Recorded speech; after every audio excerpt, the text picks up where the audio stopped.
Okay, good evening. Welcome to the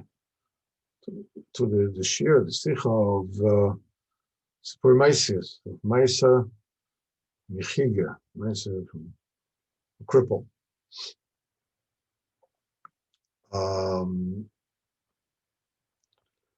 With Hashem, I'm connecting myself, my neshama to all, each and every one of you. Bezat Hashem, it's Hashem, the koyach of our joint good deeds, Rabbeinu's good deeds, will be down, the inherent evil inclination in each and every one of us. And Bezat Hashem, Yiratzon, Rosh Hashanah should get Diburim Chamim Ka'esh, Bezat Hashem, that will bring such Kedusha, commensurately with all of us, the Nishom of each and every one of us. Bezat Hashem will give Koyach to the Malachim that come out of this Dibur. Bezat Hashem will be Zocher to get to Eretz Yisrael, the Bechin of Eretz Yisrael, each and every of us, and every one of us will be able to grow in a way Hashem and go from one madrega to the next and be the way that we really need to be. Hashem,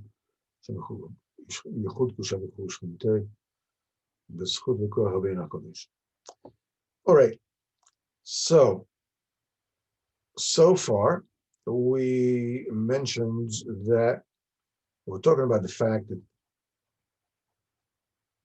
the cripple went to, he continued the way he would not listen to the aids of the Naaman to stay in the inn, but continued in his journey when it was dusk, and they went into a forest. And the forest were attacked by robbers. Rabbeinu explained how the robbers came to be, that particular band of robbers came to be.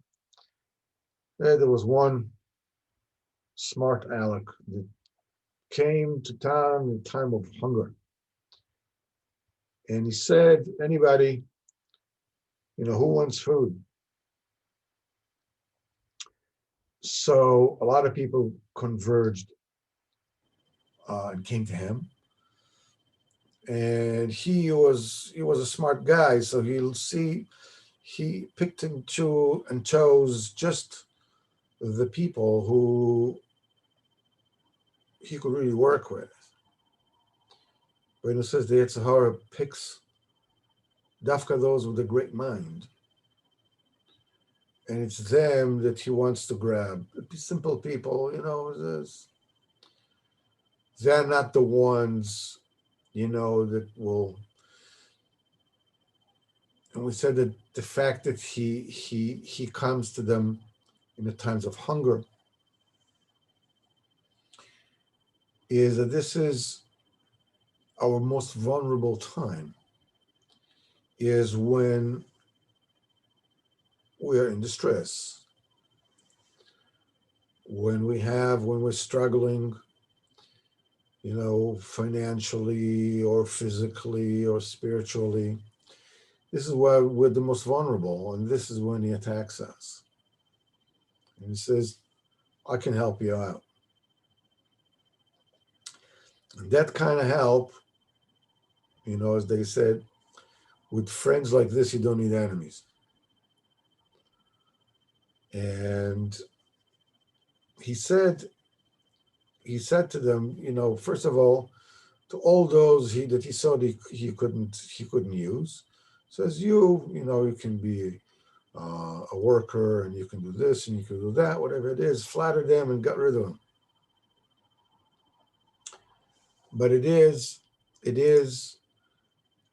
the real smart ones that he figured that he can use. And these are the ones that he has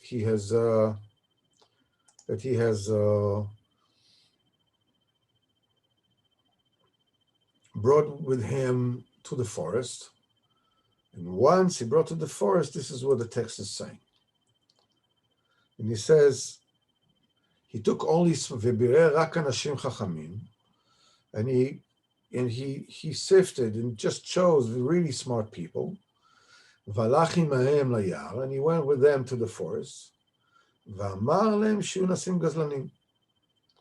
Now he already told them exactly what it is, that he wants them to do. There was no longer, listen, I'm going to do you a favor. He's really, showing them what he really means. And we said that it is dafka the time of distress that people fall into the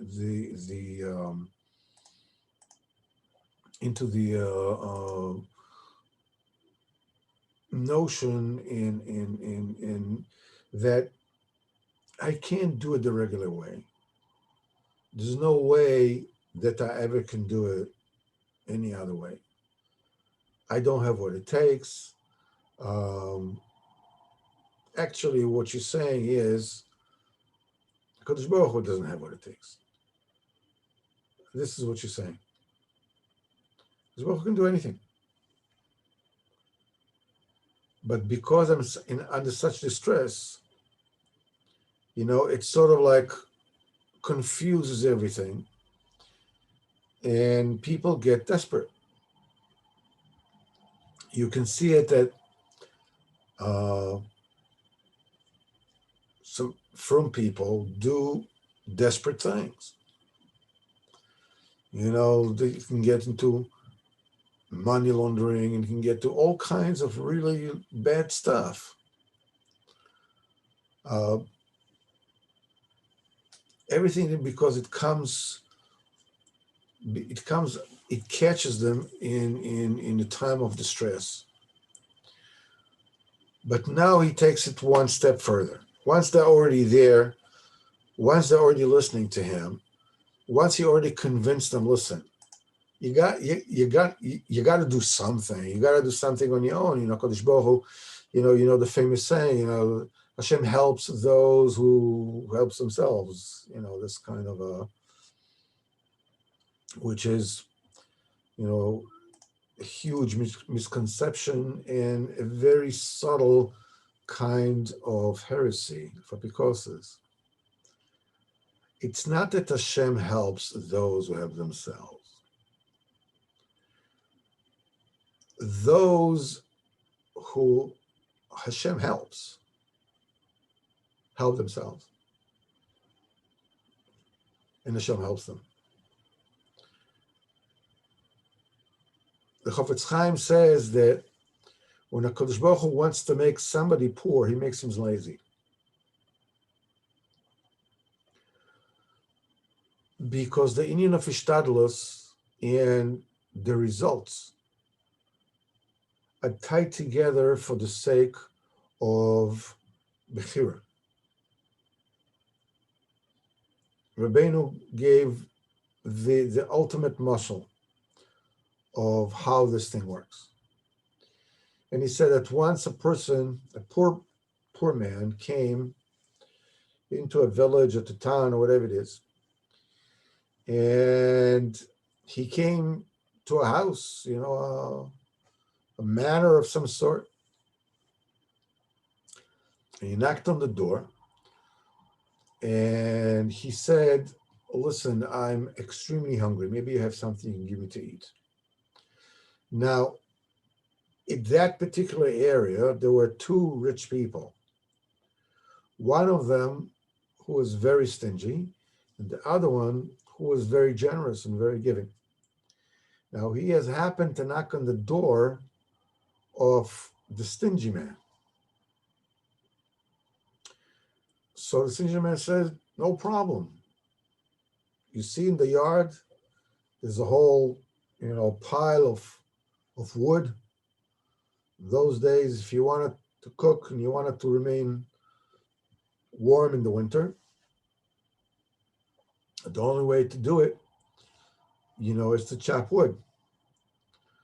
And anybody who has been to Ukraine and saw how the Ukrainians, prepare the woods, the logs for the winter, because they have these huts and they put all the log in, and you cannot, they fit, every single crevice in. You can't even put a matchstick the way that they put it all together. And he said, look, you see all these logs of wood, chop this wood and you'll eat like a king. So the guy is working and he's chopping and he's working and he's chopping and he's working and he's chopping. At the end of the day, he's finished with his work, and he comes to the door and he knocks and he says, okay, here's the work is done. I'd like to get paid. I'd like the food. So that rich guy says, no problem. You see the door over there. Just go there, knock on the door and says that you want to eat, and you'll get the food, no problem. So the guy goes there, he knocks on the door and says he wants to eat. They told him, no problem. Just come in, sit down and eat. And he's eating, he's getting an unbelievable meal. Now, in the meantime, what he didn't realize, that the place where he knocked on the door, that was the house of the other rich guy. Now, the stingy guy sent him to the house of the generous guy to ask for food, and gave him food, no problem. So here the guy sits down, he eats. What a meal. When he finishes the meal, I don't know if he smoked a cigarette and drank, I don't know whatever it is, but he says, wow, man, I have never eaten a more well-deserved meal in my life. So the people over there looked at him, a little funny, and said, what do you mean? He says, what do you mean? I cut the wood, I chopped the wood all day long, and I worked so hard for this meal. So the person who gave him the food, who was the other guy, laughed and told him, listen, you worked for nothing, and you ate for nothing. The food that you get is not a payment for the work that you do. There are two separate things. The only reason Kadosh Baruch Hu ties them together in our mind is that we will have the choice to believe whether Hashem gives it to us or not. We come into a little distress. We come into a tight spot. Yitzhak says, listen, you got to do something. You got to do something. You got to break the mold. You can't be a nice guy. Nice guys finish last. Only the good die young. Yeah, you got to do what you got to do. You got to take care of number one. So the law says this. Okay, so the law says this. But listen, you got to eat. Look at your family. And this is how he grabs them. Listen, it's a necessity. You can't condemn necessity. This is the first step. The second step is he told them, listen, we're going to be Gazlonim. And now he says, Ba'asher mikan ulchim adrachim leLeipzig veLeBreslau, v'shar mekomis. Here go the roads to Leipzig and Breslau and other places. V'nosim b'chan socharim v'nigzol otam. And this is the way, the road where merchants go. We'll go there, and we'll rob them. This union of merchants that we are speaking about is already the second stage. The first trap. You're in a state of distress, and listen, you got to do what you got to do. But once he got you into there, now we're talking about something to go to Leipzig and Breslau. Leipzig and Breslau at that particular time were towns of where the scholar, the Enlightenment, was very, very strong. They were very mixed bag towns. These are the towns where a lot of commerce was going on. And this is the town where the Kedusha and the Tuma met together. This particular place is called Klippas Noga. This is the union of the merchants that go there. Klippas Noga is a very fine klipa that surrounds the Kedusha around and around. As it says in Sefer Yecheskel, v'noiga lo saviv. Noiga surrounds it, because it surrounds the person and it wraps him up. With what? It wraps him up with allowed pleasures. The one of the most difficult traps that are, that is hard to get out of, to break away from, is Hanos Shel Heter. Hanos Shel Heter is, listen, I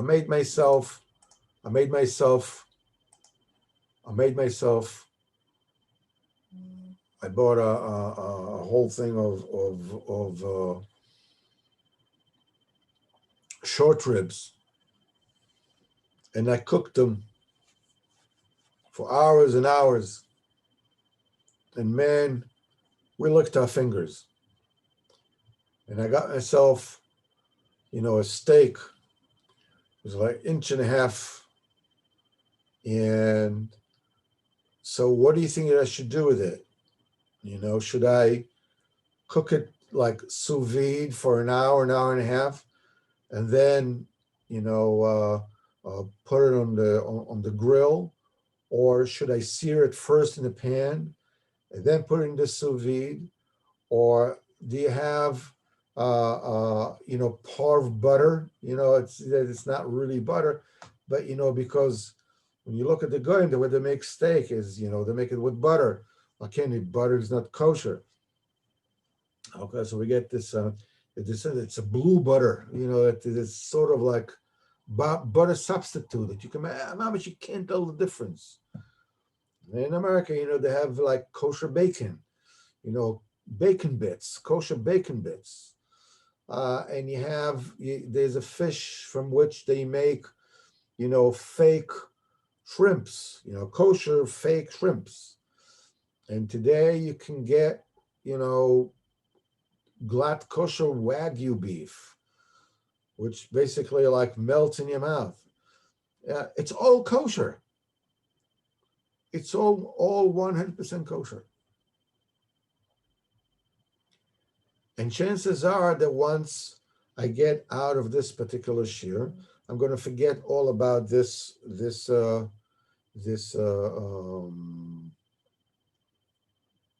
thing that I'm saying right now, and now look for something good to eat. Hanos Shel Iser, is a cause, an amendment that is easy to drive in times of distress. But once you drove the guy in, now we're talking about Hanos Shel Heter, Soicherim, we're talking about merchants. The merchants is something that there's a Klippas Noga, that merchants get blinded by Momen Shel Heter. Here we're talking about fortunes that are honestly made. We're not talking about gezel. What it does is it pulls them into the forest. The forest is the place of the klipos. The union of Klippas Noga, is that it's mixed good and bad, and if you choose to use the goodness in it, l'shem shemayim, you elevate it, and you perfect your das, you're zeichet to das. But if you're using this in order to have pleasure, hey, it's okay, it's allowed. What happens is that you're being pulled to travel into the forest in order to earn more and more money. And robbers fall onto you. The Sitra Achra falls on you. And what does it do? It robs your mind. It robs the person from Das, and it pushes him eventually into Averis. And he says, here Asirchem are going, and we are going, and he says, we'll rob them. And he says, V'nekabetz ma'ot, and we'll put together money. Now he's no longer saying, do I have what to eat? Now we're going to put together money. Now we're going to be rich. This is what Rabbeinu says in turn Vav, that Klipas Haman Amalek, which is the next Yom Tov that's coming next month. I mean, next Yom Tov is Tu B'Shvat, but afterwards is Purim. The Klipas of Haman Amalek wants to put together money, a lot of money. It says in Koheles, V'lachotei natan inyan la'asof v'lichnos. And to the sinner, the Yetzer Hara gives a cause to gather fortune, to gather wealth, and to gather money. Why? Because Amalek wants to gather all the money, because the money includes in it nitzos de kedusha, and Sitra Achra wants to get these nitzotzes and rob them and imprison them by him. And the way he does it is by pushing people into Taivas Moment. It reminds me, I saw a video that in which, first of all, the title of that particular group, and it's a professional thing that does on LinkedIn. One of the groups, something has to do with, about wealth. All right. Here comes the guy. And what is the guy saying? The guy is Makel Chet. What is Makel Chet? He says that 25 years ago, the guy that created Amazon came to him and told him he wanted the guy to invest money with him. So he says, what do you have to offer? He says, what do you have? What are you going to say? He says, listen, I got myself a garage in my house. What I'm going to do is I'm going to sell books online, and I'm going to ship it out of my garage. People don't have to come to the store. And I'm going to end up the richest man in the world, and I will have $100 billion. And this guy looked at him and said, you want me to invest money in you because you have a garage, and you're going to tell me that you're going to add $100 billion? He says at that time, whole countries did not have $100 billion. Some did, but many countries did not have $100 billion. And then the guy is saying, while I was laughing at the guy, this guy was already cheering himself on. I mean, like, how dumb was I? And when I saw this video, I was stunned. First of all,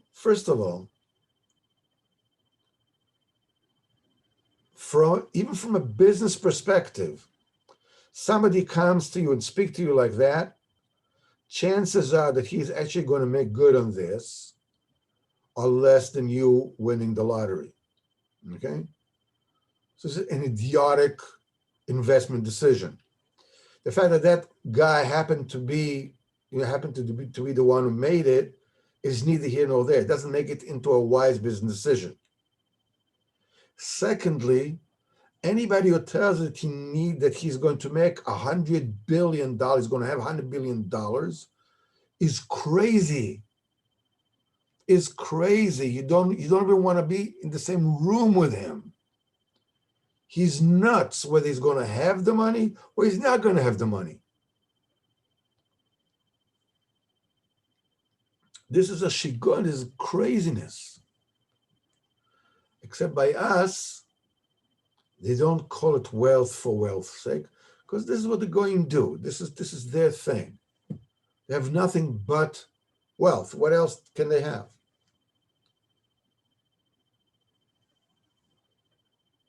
But a Jew. So the Jew has more subtle inyanim to get him moving into the road into Tavis Mammon. So, I'm give tzedakah. You give tzedakah. It's very nice. That's it. You just want to give tzedakah. Yeah.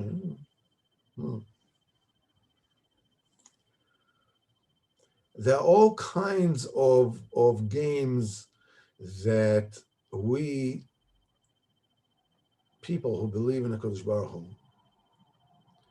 are able to slip in, insidious apicorsis that separates us from true emunah.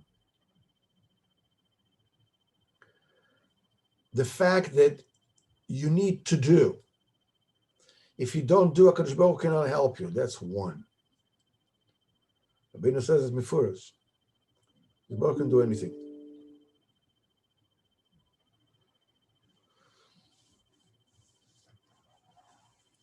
HaKadosh Baruch Hu can do absolutely anything and everything. I remember many years ago, I was with a friend in a hospital. He was a doctor, and he worked late. So his wife, he was a neighbor of mine, so his wife, she wanted to bring him food. So I said, no problem, give him the food. I'll drive over to the hospital, Coney Island Hospital. I'll bring him the food. So I went over, and I drove him, so, a friend of mine, whatever it is. I gave him the food, and while we were, so he gave me a little tour, of the hospital. I was a young doctor then. And my oldest son, at the time, he was less than 3 years old, and he had some stomach issues that would just not go away. So Rav Evel Cheshin, Zecher Tzaddik because Rav told me, it's okay, once you cut his hair, at the age of 3, everything will be okay. And so it was. The age of 3, we cut his hair, and the problems went away. So the doctor, so this a friend of mine says, so whatever happened with your son. So I told him, this is what Rav Cheshin told me, this is what happened, and so forth. So he smiled tolerantly,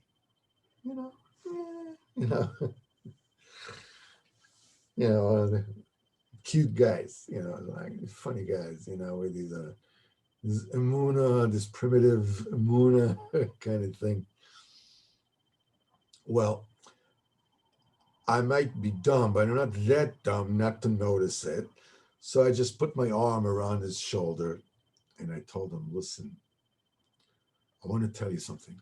HaKadosh Baruch Hu can heal somebody even when the doctor in between. Even when the doctor is inside the business, HaKadosh Baruch Hu can still heal him. Kal v'chomer without a doctor. So he told me he was a from guy. He says, there's a shtoch, I accept the shtoch. So that's the first, you got to do it. Yeah, you got to do shtatlis. But it doesn't mean that without the shtatlis, HaKadosh Baruch Hu cannot help you. The shtatlis itself is not the thing that helps you. It's especially important to understand now in these times of Corona. Yes, you got to do what you got to do. Yes, you got to do what you got to do. but you can't. Don't mistake the ishtadlus for the Yeshua. Can you say, we already got all the chisunim, we already got all the vaccinations, and suddenly, the numbers of sick people gets higher, and all kinds of mutations, and all kinds of this and kind of, and nobody knows what's happening. The thing is, everything is a Kadosh Baruch Hu. Kadosh Baruch Hu put the Malchut, Kadosh Baruch Hu will take it away. The second insidious epicarsis that we harbor is the frum one, the frum epicarsis. The frum epicarsis works thusly. Many years ago, I went to the country in America, not much, many years ago, and it was raining cats and dogs, and the bus that I was in was hardly moving, couldn't see anything, and it was moving very, very slowly, and he brakes, he hit the brakes, and the bus driver says, I can't brake, I have no brakes. And he kept on moving, and he hit the car in front of us. It wasn't very hard. He just kicked him, and this car, just the car in front of him just went, boop, hit by a bus. It's like that. So it just jumped a little bit. That's it. Nothing more happened. So he sort of like took the bus off the highway. At that time, there was, they had these, what's it called? This Motorola, I don't know, walkie-talkies, whatever you call it. So he told the headquarters, that the bus has lost the brakes and they're going to send another bus. This bus was filled with Chassidish Jews, men, women, whatever. And there was a Chassidish woman with her daughters that was scared like you cannot believe. Now, mind you, we were already parked at the side of the road. We're not going down the cliff or anything. It already happened, and we're by the side of the road. And she was like, man, this is like, who knows what's going to be? So I told her, there's also Kadosh Baruch Hu in the world. There's other in the world. Her reaction was the classic frum epicarsis. Yes, but you have to be zoicha. You have to be worthy. There's a Kadosh Baruch Hu in the world. For Kadosh Baruch Hu to save you have to be worthy. Sounds very frum, doesn't it? What could be more religious than that? I'm worthless. Look at me.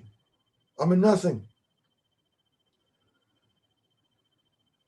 It's a horrible, horrible religious epicarsis. Only if you're worthy, Kadosh Baruch Hu is going to save you. Do you know anybody who deserves on this earth? Anybody who's deserving? Except Tzaddik Yechid HaDoros. Everybody is nizam b'chesed. Everybody is eating, is getting free. To suspect that the Kadosh Baruch Hu will not help you because you're not worthy is basically blaming Kadosh Baruch Hu for being a bear. He's waiting behind the corner, around the corner to catch you. I gotcha. That's it. You did it. Now I'm really going to show you. I was waiting to show my hand. I was waiting for you, to fall into this trap. Now I got you.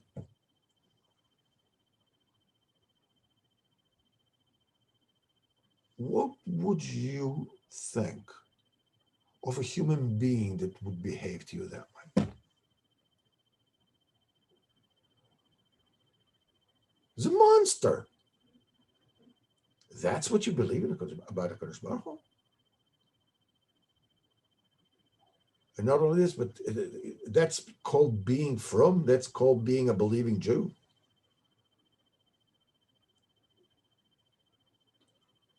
No wonder what that. So basically, you have nothing to look for in this world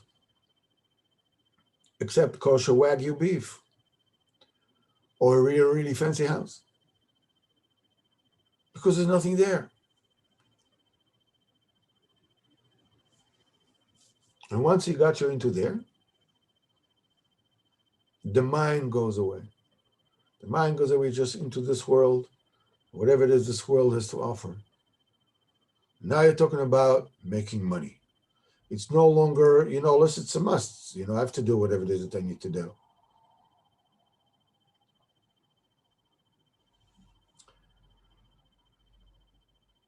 And as the Bible says, and the robbers,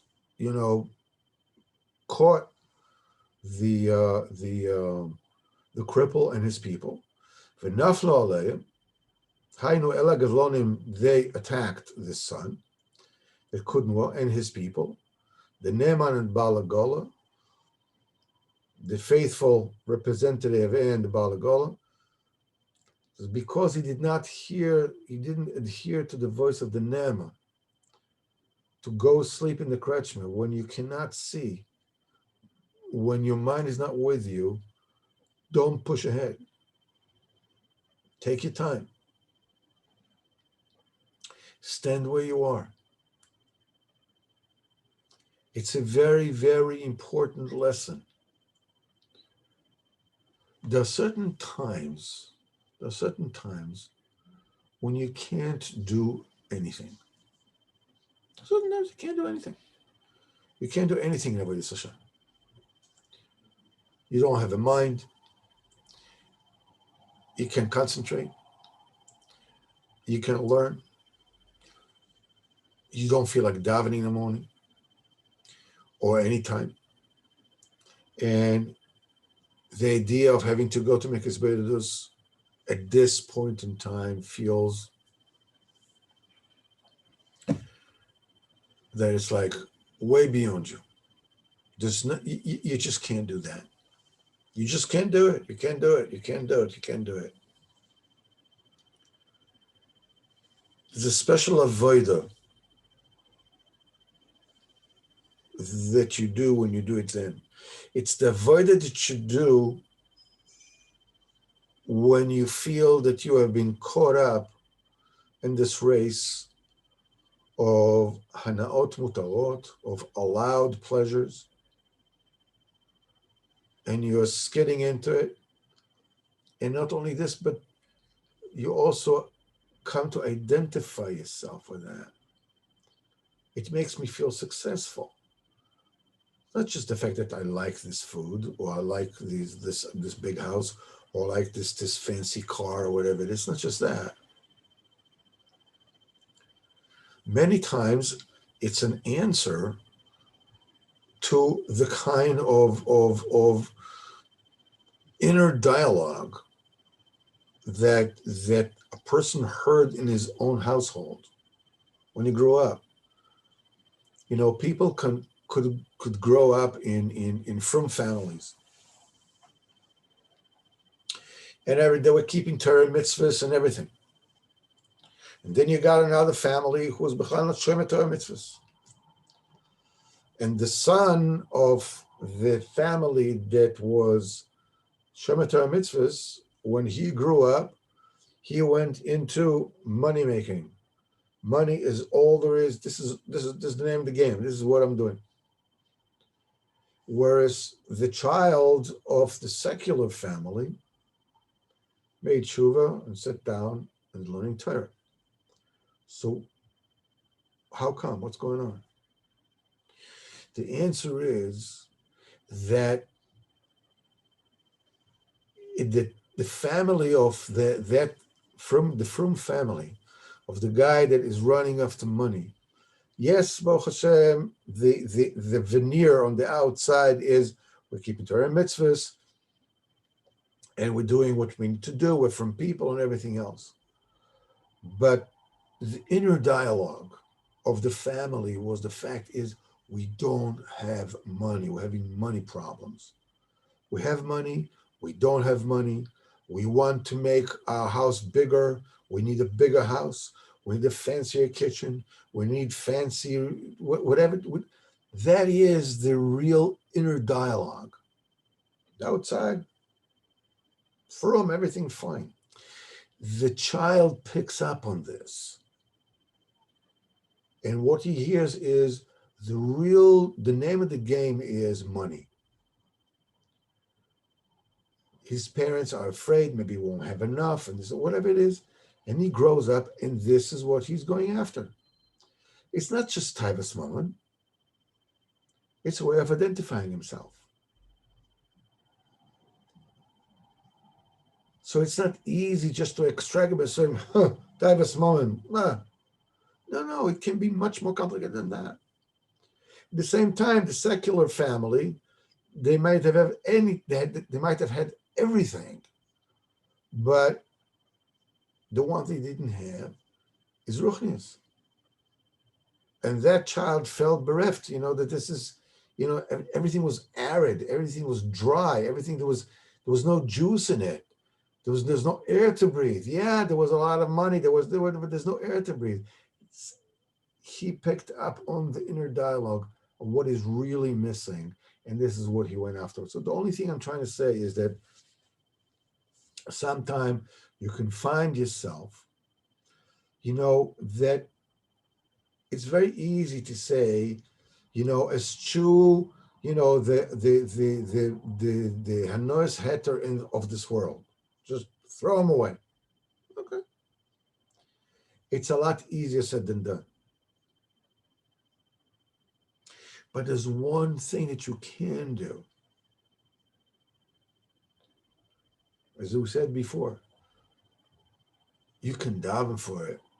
Yeah, but I don't want to daven for it. I want those pleasures. I have a need for them. Oh, okay. So take it one step backwards. What is it one step backwards? I wish I didn't need to have it. Well, I don't want to say that either. I really want it. Okay. So you take it one step back again. And what you have, that's right, CB radio, that's the thing in the bus. Sometimes you take it one step backwards, and the only thing you can do is have a thought in your mind. You can't even daven for it because you don't want to daven for it. You have this thought in your mind, something? I wish I wasn't caught up with that. In this mad race to Hanos Heter. I wish I wanted to daven. I wish I wanted to learn. I wish I had the character to even ask for that. You're not saying that you want to. You're just saying, I wish I did.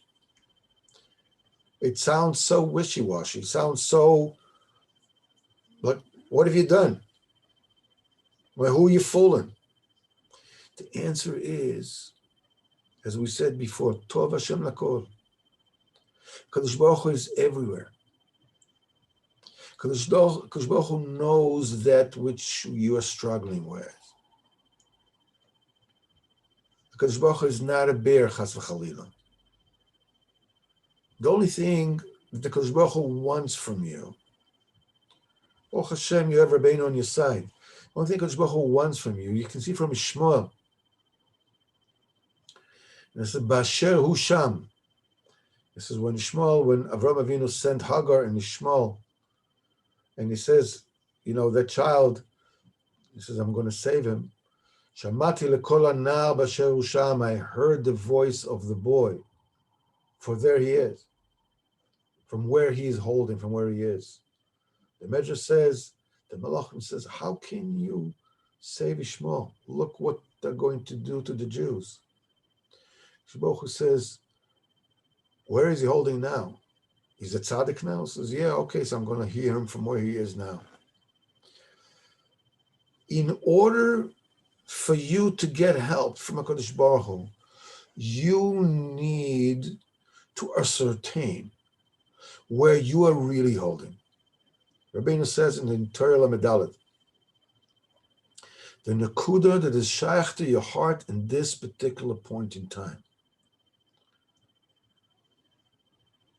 You don't ask for that which you're not holding.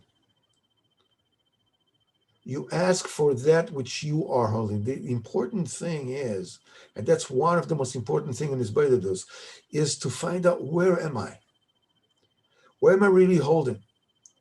You can do it by learning. I mean, you need to do it by learning this form of the tzaddik, and by speaking to friends. And Chaver Emes, to speak with Nikudas Emes and get the point from them. You have to speak to Kadosh Baruch Hu. What you need to find out, what should I daven for?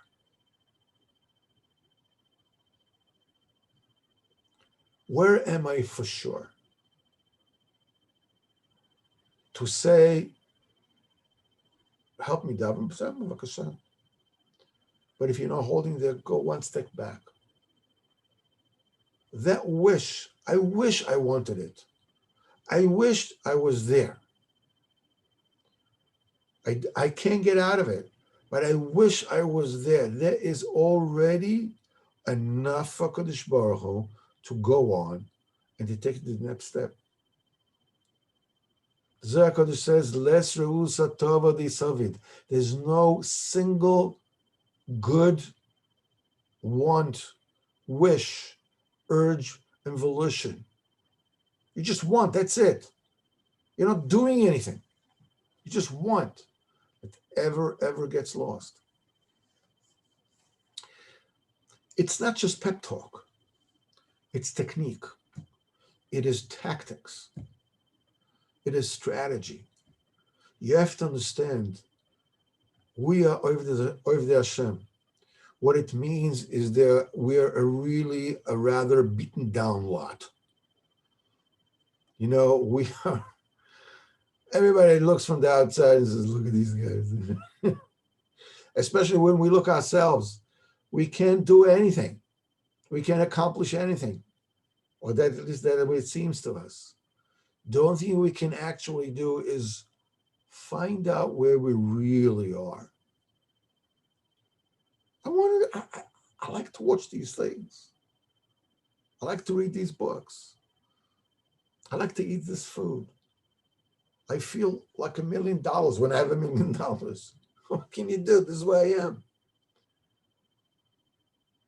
And I don't even want to, I don't want to, I'm afraid if I ask Kodesh Baruch Hu, listen, I don't want to be there. Maybe I wanted $1 million. Meaning having $1 million seems to be like a reason for being. Fine. So this is where you are. Talk to Kodesh Baruch Hu from where you are, where you really, really are. So it stands to reason you should be enduring this by yourself. Ask Kodesh Baruch Hu, where am I? Where am I really? What should I daven for? What's the button? Which button should I push? What should I be talking about?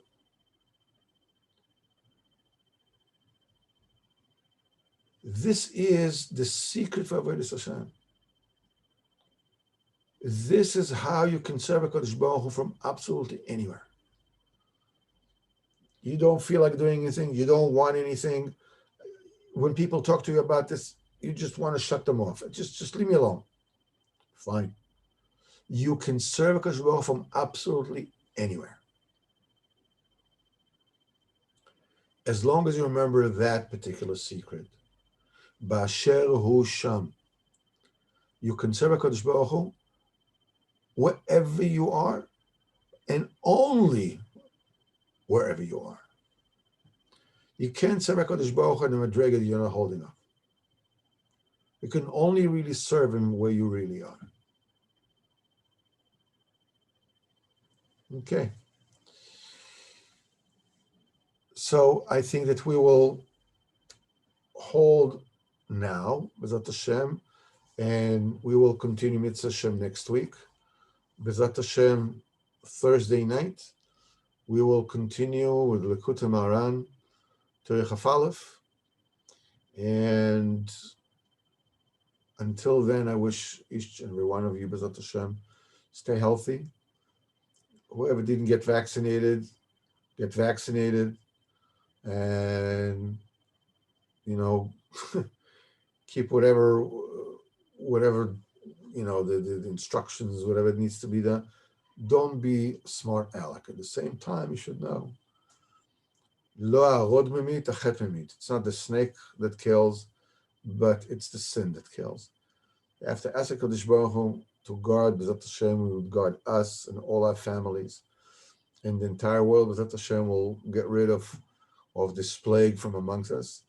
It's Hashem, not before it finishes off Southern Israel, wherever they are.